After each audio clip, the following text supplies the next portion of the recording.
Hello, everyone. It's a pleasure being here. Today, I'll be presenting our research on leveraging large language models for optimized item categorization using UNSPSC Taxonomy.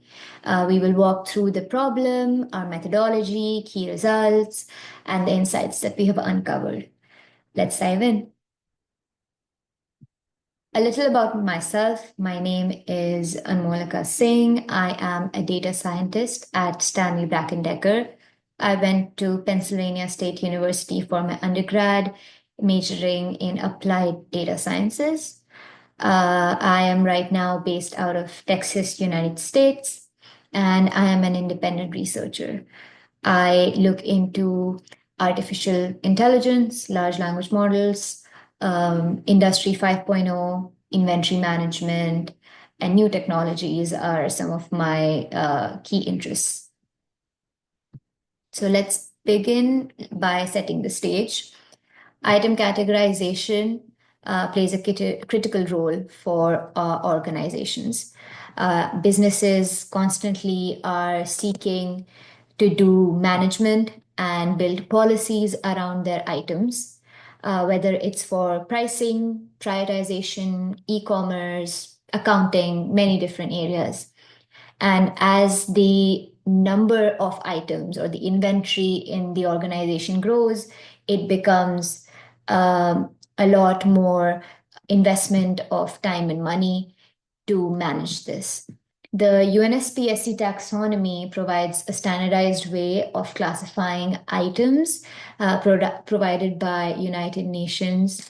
And right now, a lot of companies do this classification manually, or they deploy a machine learning model, as we will discuss in our literature review.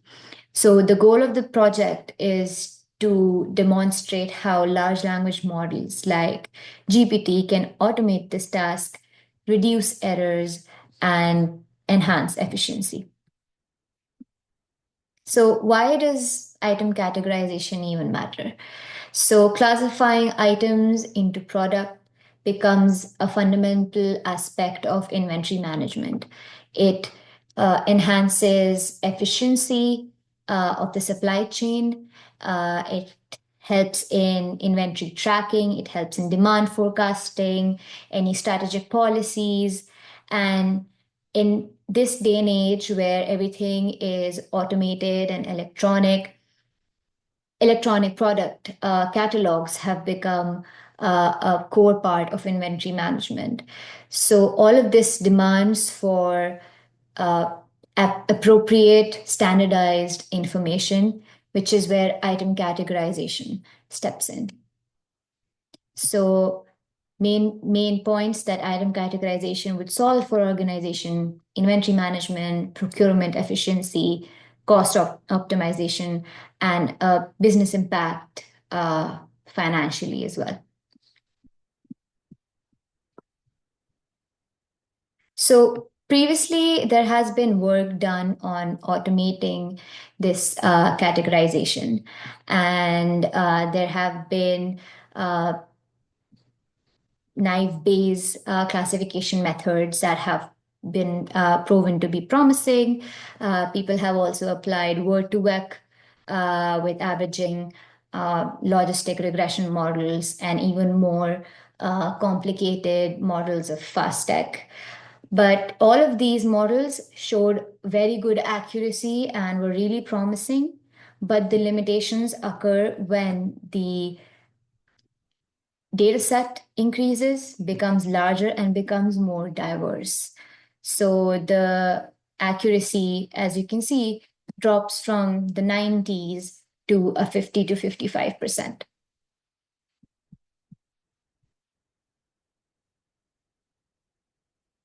So let's take a moment to understand what UNSPSC taxonomy even is.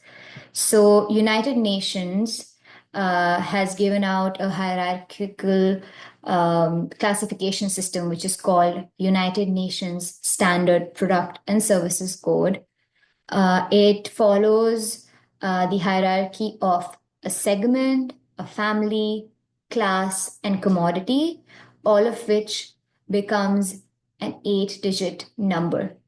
So if on the broadest level would be a segment, and then you would add 2 more digits to the code to come to family, then class, and then commodity. Here is an example for what a UNSPSC code would look like for a toner cartridge for printers. So it's very specific. To the commodity level, it becomes very unique to the item.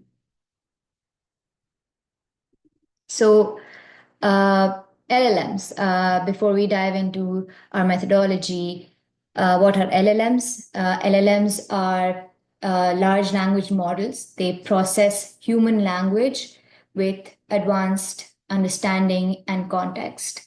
Why did we choose to go the route of using LLMs? LLMs can understand the item descriptions the best. That is the most manual, time-consuming task that we imagine goes into this kind of categorization. LLMs are also really fast and scalable for large data sets. And as I said before, this would remove the dependency of doing any kind of manual intervention.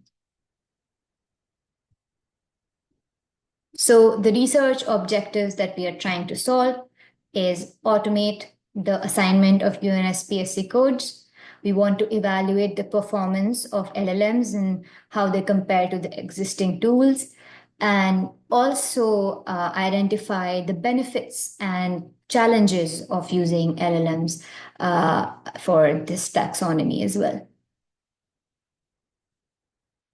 So for our methodology, for our experiment, we used a data set from the public purchase order data library of California state government. We took a size of 50,000 entries with detailed item descriptions, supplier names, and existing UNSPSC codes. We pre-processed these item descriptions to get any nulls out and clean the data. Then we created some prompts, and the idea is that the LLM is going to give us an output, and we are able to compare these predicted codes with the ones present in the data, and the matrix that we'll use for the comparison will be accuracy, precision, and recall between different prompts and different experimental conditions that we put on it. So the setup includes having the item description, an LLM, which predicts the UNSPSC code, and the result being the UNSPSC code. So the input itself, the prompt itself, we have taken 3 different prompts, and we get the output. And we use this, as we discussed, to compare it with accuracy, precision, and recall. Prompts that we tested, here are the 3 prompts that we have. We use prompt engineering for this. Prompt engineering is study of crafting an input for AI-generated outputs.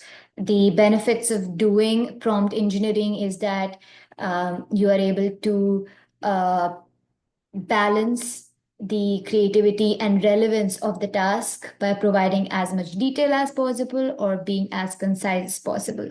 The techniques in prompt engineering that we used are providing context and structure, using examples to clarify the desired results, as you can see in prompt 3, and iterative refinement for precision as well. So we have 3 different ways of prompting AI. So we are testing which way works the best with LLMs for this task as well. One more experimental condition that we changed for all the prompts is temperature.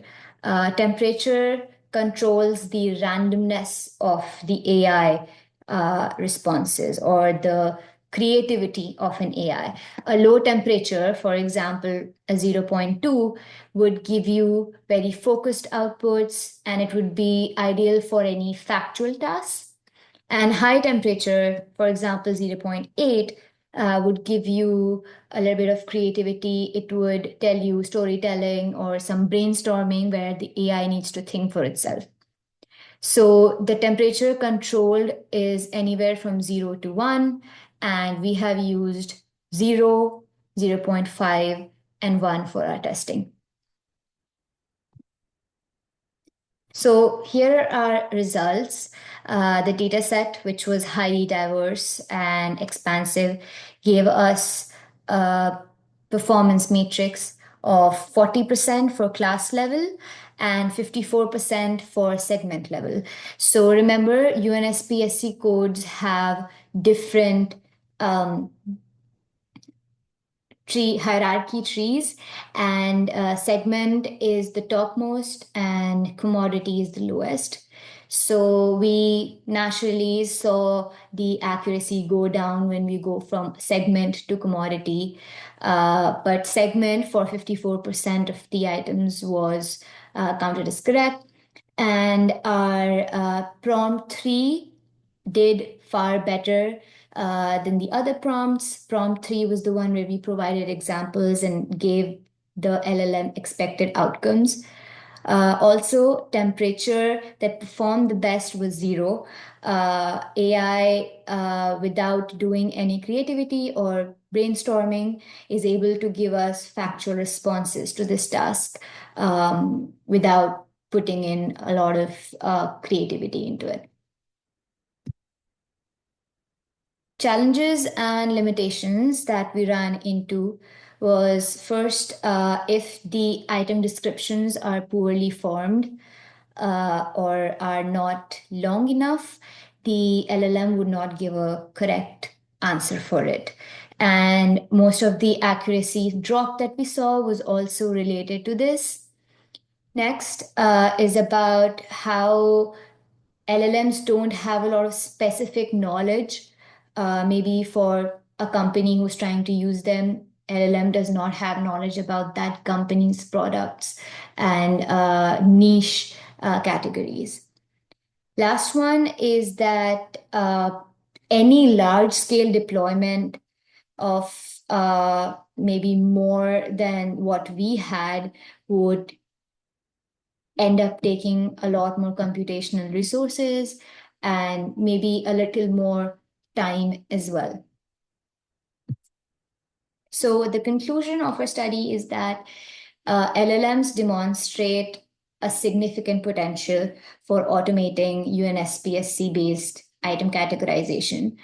They are able to improve the accuracy a little bit, if not be at the same level as other machine learning models, but they reduce the manual efforts by a lot, and they also have large scalability.